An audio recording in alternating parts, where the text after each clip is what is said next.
गमछा के हवा से सुखाए गमछा के हवा से सुखाए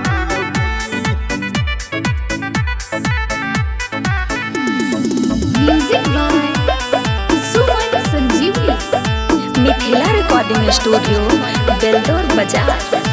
शादी से पहले तो न झूठ करो राजा जी, छुबुता होते बसी रहे होता जाजी। शादी से पहले तो न झूठ करो राजा जी, छुबुता होते बसी रहे होता जाजी। झूठ के गर्मी जबनिया के झाड़ दियो झाड़ दियो। छाती पर से धीरे धीरे बहे छो पसीना, छाती पर से धीरे धीरे बहे छो पसीना। गमछा के हवा से सुखाए दियो गमछा के हवा से सुखाए दियो।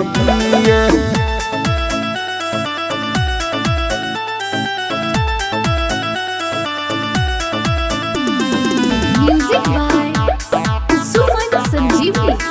Mix by Alok Beldauriya.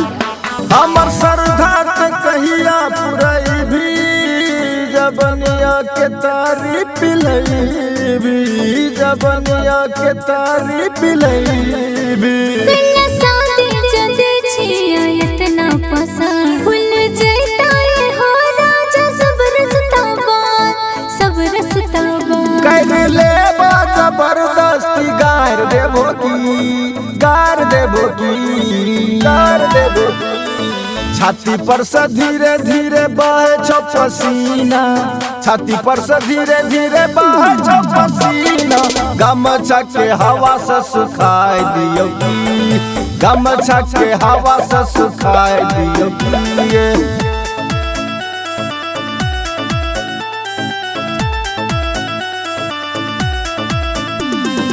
Music by Suman संजीवनी।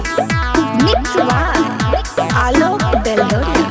जहिया जहिया हमर बूची लगबी, बेरी बेरी पानी बूची मंगबी, बेरी बेरी पानी बूची मंगबी।